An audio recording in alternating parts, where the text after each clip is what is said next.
উপজেলায় family card শুমারি নির্দেশিকা 2026 মোতাবেক আমরা তথ্য সংগ্রহকারী এবং সুপারভাইজার নিয়োজনের জন্য আজকে একটা ভাইভা অনুষ্ঠান রেখেছি। এখানে আমাদের সুপারভাইজার পদে মোট 4 জনকে নিব এবং একজনকে আমরা অপেক্ষমান তালিকায় রাখছি। এখানে আমাদের মোট আবেদনকারী আছে 62 জন। এছাড়াও আমাদের আরেকটা পদ আছে তথ্য সংগ্রহকারী। এখানে আমাদের আবেদন জমা পড়েছে 487 জন।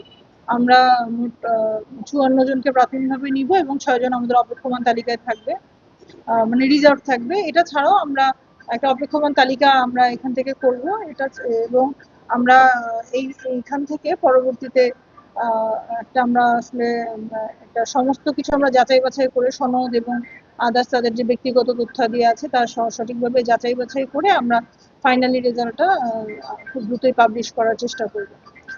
আমাদের শ্রদ্ধেয় ডিসি স্যারের নির্দেশনায় আমরা আমাদের এই ভাইভা অনুষ্ঠানটা আজকেই শুরু করতে যাচ্ছি এবং আগামীকাল আজকে উপজেলার অংশটুকু হবে এবং আগামীকালকে পৌরসভার অংশটুকু আমরা ভাইভাটা নিতে সক্ষম হবো আশা করছি এবং আমাদের সকলের সহযোগিতা কাম্য। এবং এতটুকুই বলতে চাই, আমাদের ঝালকাঠি সদর উপজেলায় যে কার্যক্রমটা ভাইভা যে অনুষ্ঠানটা হচ্ছে এটা খুব সুন্দরভাবে সম্পন্ন হচ্ছে। আপনারা ইতিমধ্যে দেখেছেন যে আমাদের এখানে আইন শৃঙ্খলার পরিস্থিতি স্বাভাবিক রয়েছে এবং আমরা আমাদের একটা ওপেন অ্যানাউন্সমেন্ট যে আমরা ফুললি ফেয়ার ওয়েতে এই ভাইভাটা আমরা নিচ্ছি এবং আমরা টেকনিক্যাল সাইটগুলোতে আমরা কঠোর অবস্থানে রয়েছি যে তাদেরকে আমরা আমাদের টেকনিক্যাল যে টিম রয়েছে তাদেরকে খুব কঠোরভাবে যাচাই বাছাই করছে যে তারা আসলে কতটুকু আমাদের এই কাজগুলোতে সহযোগিতা করতে পারে।